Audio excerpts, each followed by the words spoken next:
स्वागत है MP exam by Arun में।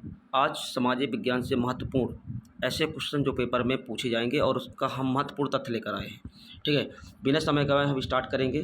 पहला प्रश्न है, यंग इटली संगठन का मुख्य उद्देश्य क्या था? ठीक है, इसका उत्तर सही हो जाएगा बी नंबर ऑप्शन, इटली का एकीकरण और गणतांत्रिक व्यवस्था। अब इसमें महत्वपूर्ण हमको याद क्या करना है। इसके बाद इसमें जो महत्वपूर्ण तथ्य रहेंगे कि इस जो इटली का एकीकरण जो बात हो रही, स्थापना कब हुई? 1831 में हुई। संस्थापक कौन रहे? जूसेपे मैजनी रहे। ठीक है ना। स्थान कहाँ है? ये फ्रांस में है। और अर्थ क्या हुआ? यंग इटली का क्या हुआ? युवा इटली। ठीक है। अब उद्देश्य क्या क्या रहे? तो इटली का राष्ट्रीय एकीकरण, विदेशी शासन से मुक्त, गणतांत्रिक शासन की स्थापना। नारा क्या था? ईश्वर और जनता। ठीक है। महत्व, इटली में राष्ट्रवाद की भावना को बढ़ावा। आगे चलकर इटली एकीकरण 1861 का मार्ग प्रशस्त किया और मैजनी के विचारों ने युवाओं को स्वतंत्रता आंदोलन से जोड़ा। ठीक है। कुछ ऐसे फैक्ट हमको पढ़ने की ज़रूरत पड़ेगी क्योंकि यहाँ पे आसान नहीं है इतना कि हम नंबर ले आएँ। ठीक है ना। तो बेहतर तरीके से तैयारी करनी पड़ेगी। अगला प्रश्न है दूसरा नंबर, जर्मनी के एकीकरण के समय प्रशा का चांसलर कौन था? तो इसमें जो सही उत्तर है C number, Otto von Bismarck. ठीक है। अब थोड़ा सा तथ्य जानेंगे। ये हैं ओटो वॉन बिस्मार्क, जिनको लौह पुरुष भी कहा जाता था। ठीक है। अब इनका पूरा नाम ओटो एओ आई लेओ ओल्ड वॉन बिस्मार्क। ठीक है। जन्म 1815 में, पद प्रशा का चांसलर 1862 में, एकीकरण 1871 में, एकीकरण का स्थान वर्साय का महल यानी फ्रांस, और उपाधि जर्मन का लौह पुरुष, और नींव रक्त और लौह। युद्ध की मुख्य युद्ध की बात करें तो डेनमार्क युद्ध 1864 में हुआ। ऑस्ट्रो प्रेशियन युद्ध 1866 में हुआ। फ्रांको प्रेशियन युद्ध कब हुआ? 1870 से 71 में हुआ। ठीक है। अब ये कुछ महत्व की बात करें तो विभिन्न जर्मन राज्यों को एकजुट कर जर्मन राज्य की स्थापना की। प्रशा को यूरोप की प्रमुख शक्ति बनाया। आधुनिक जर्मनी के निर्माण में निर्णायक भूमिका निभाई। कुछ अन्य तथ्य की बात करें जैसे मैजनी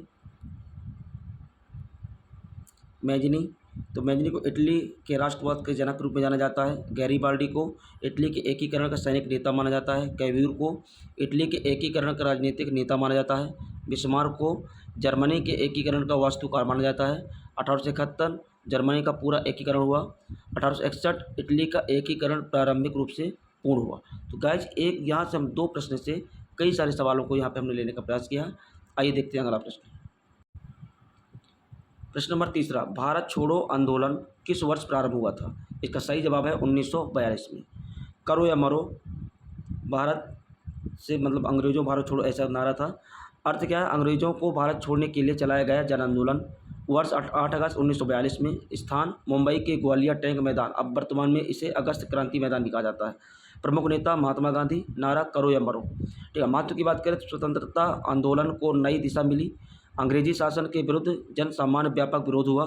भारत की स्वतंत्रता का मार्ग और अधिक प्रशस्त हुआ। ठीक है। प्रश्न नंबर चौथा, भारत में सविनय अवज्ञा आंदोलन की शुरुआत किस घटना से जुड़ी है? इसमें सही उत्तर है सी नंबर ऑप्शन, दांडी यात्रा। अब इसके तथ्य क्या है? अन्यायपूर्ण कानूनों का शांतिपूर्ण उल्लंघन कर विरोध करना।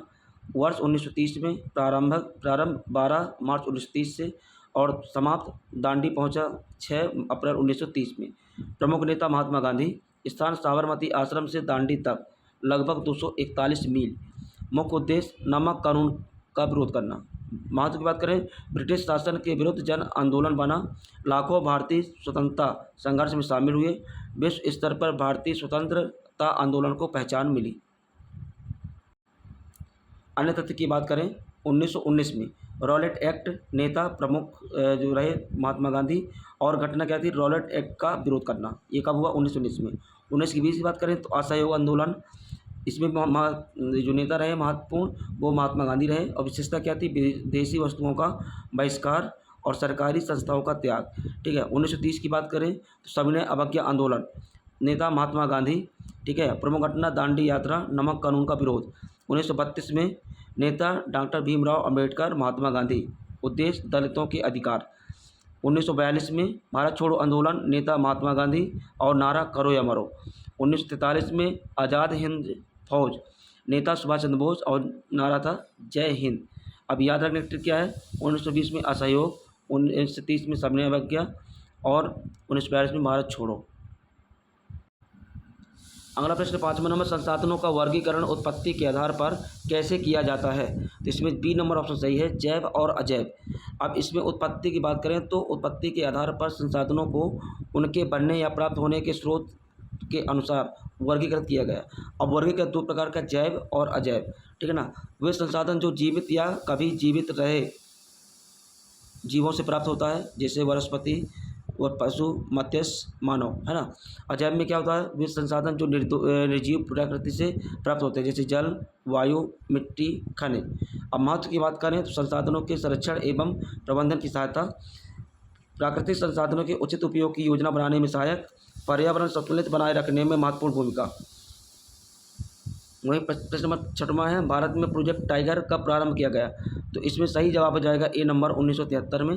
अर्थ की बात करें, प्रोजेक्ट टाइगर भारत में बाघों के संरक्षण एवं उनकी संख्या बढ़ाने के लिए शुरू की गई राष्ट्रीय योजना है। प्रारंभ वर्ष 1 अप्रैल 1973। शुरुआत किसने की? तो तत्कालीन प्रधानमंत्री श्रीमती इंदिरा गांधी के नेतृत्व में शुरू किया गया। उद्देश्य बाघों को विलुप्त होने से बचाना, ठीक है, उनके प्राकृतिक आवासों यानी वनों का संरक्षण करना और जैव विविधता की रक्षा करना। प्रारंभ में टाइगर रिजर्व कुल 9 रिजर्व थे, ठीक है, कुल 9 टाइगर रिजर्व थे। और वर्तमान में भारत आज विश्व के लगभग 75% जंगली बाघों का घर है। इसलिए प्रोजेक्ट टाइगर विश्व की सबसे सफल वन्यजीव संरक्षण योजना में एक माना जाता है। अब परीक्षा के लिए महत्वपूर्ण तथ्य क्या है? योजना प्रारंभ 1973 में हुई।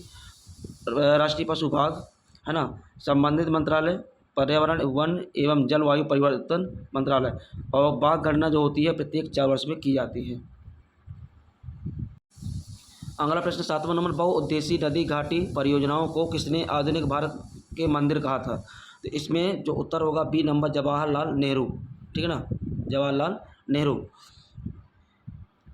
अब बहुउद्देशीय नदी घाटी परियोजनाएं जैसी परियोजनाएं हैं, इनका उपयोग एक साथ कई उद्देश्यों के लिए किया जाता है। ये उपाधि किसने दी? तो यह उपाधि पंडित जवाहरलाल नेहरू ने आधुनिक भारत के मंदिर कहा, ठीक है ना, किसको? नदी घाटी परियोजनाओं को। अब महत्व क्या है? कृषि विकास में सहायता, जल विद्युत उत्पादन, बाढ़ नियंत्रण, औद्योगिक विकास को बढ़ावा, पेयजल उपलब्ध कराना, ठीक है। अब जो बहुउद्देशीय परियोजनाएं रही हैं वो किस किस में रहीं? जैसे भाखड़ा नंगल परियोजना, ये पंजाब और हिमाचल प्रदेश। हीराकुंड परियोजना ओडिशा में। दामोदर घाटी परियोजना झारखंड और पश्चिम बंगाल में। नागार्जुना सागर परियोजना तेलंगाना, आंध्र प्रदेश में। अगला प्रश्न है 8वां, भारत में काली मिट्टी मुख्यतः किस फसल के लिए उपयुक्त मानी जाती है? तो इसमें सी नंबर ऑप्शन सही है, कपास, ठीक है ना। कौन सा? कपास। अब तथ्य की बात करें, काली रंग की मिट्टी जिसमें, अब मिट्टी के अन्य नाम की बात करें तो रेगिर मिट्टी, कपास मिट्टी। निर्माण, यह मिट्टी मुख्यतः ज्वालामुखी चट्टानों के अवशेष से बनी है। अब प्रमुख क्षेत्र कौन कौन से? तो महाराष्ट्र, मध्य प्रदेश, गुजरात, तेलंगाना, कर्नाटक। प्रमुख विशेषताओं की बात करें, नमी को लंबे समय तक बनाए रखती है, चिपचिपी एवं महीन कणों वाली होती है, सूखने पर दरारें पड़ जाती है, चना, लोहा और मैग्नीशियम के लिए उपयुक्त और प्रचुर मात्रा में पाए जाते हैं, ठीक है ना। अब उपयुक्त फसलें, कपास, गन्ना, सोयाबीन, तंबाकू, मूंगफली। प्रश्न नंबर 9वां, भारत में लौह अयस्क का सर्वाधिक उत्पादन किस राज्य में होता है? बी नंबर ऑप्शन सही है, ओडिशा, ठीक है। और थोड़ा सा अन्य तथ्य जानेंगे। अर्थ है, लौह अयस्क का वह खनिज है इसमें लोहा प्राप्त किया जाता है। यह इस्पात उद्योग का प्रमुख कच्चा माल है। दूसरा नंबर, उत्पादक राज्य कौन कौन से प्रमुख हैं? अब प्रमुख लौह अयस्क क्षेत्र कौन कौन से? क्योंझर उड़ीसा में, सुंदरगढ़ उड़ीसा में, बेलाडीला छत्तीसगढ़ में। अब महत्व क्या है? इस्पात उद्योग का आधार है, रेलवे भवन, मशीनरी और वाहन निर्माण में उपयोगी, भारत के निर्यात में महत्वपूर्ण योगदान। परीक्षा के लिए महत्वपूर्ण तथ्य,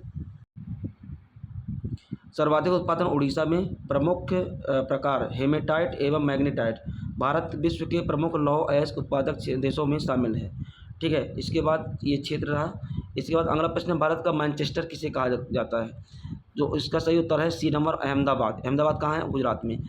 अर्थ है, इंग्लैंड के मैनचेस्टर शहर को विश्व का प्रमुख सूती वस्त्र उद्योग केंद्र माना जाता था। इसी प्रकार भारत में सूती वस्त्र उद्योग के विकास के कारण अहमदाबाद को भारत का मैनचेस्टर कहा जाता है। यह उपनाम क्यों मिला? सूती वस्त्र मिलों की अधिक संख्या, कपड़ा उद्योग का प्रमुख केंद्र साबरमती नदी के किनारे स्थित होने से उद्योगों को सुविधा मिली। तीसरा नंबर, प्रथम कपड़ा मिल 1861 में अहमदाबाद में पहली सूती वस्त्र मिल स्थापित की गई। महत्व की बात करें तो भारत का प्रमुख वस्त्र उद्योग केंद्रों में से एक रहा, रोजगार का बड़ा स्रोत है और कपड़ा निर्यात एवं महत्वपूर्ण योगदान है।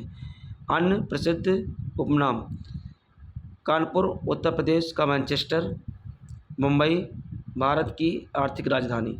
अब महत्वपूर्ण तथ्य कौन कौन से हैं? तो राष्ट्रीय पशु बाघ हुआ, बाघ की गणना कितने वर्ष में? 4 वर्ष में होती है। स्टार्ट कब हुआ था? 1 अप्रैल 1973 में। शुरुआत किसने की? तत्कालीन प्रधानमंत्री इंदिरा गांधी ने। और 9 टाइगर रिजर्व उस समय शामिल थे। तो गाइस, इस तरह के इंपॉर्टेंट क्वेश्चन देखने के लिए आप हमारे चैनल को सब्सक्राइब करें, लाइक करें, शेयर करें, ठीक है ना। Focus, strategy, hard work, success, ये सब मूल मंत्र है। Dream plan to repeat. Thank you.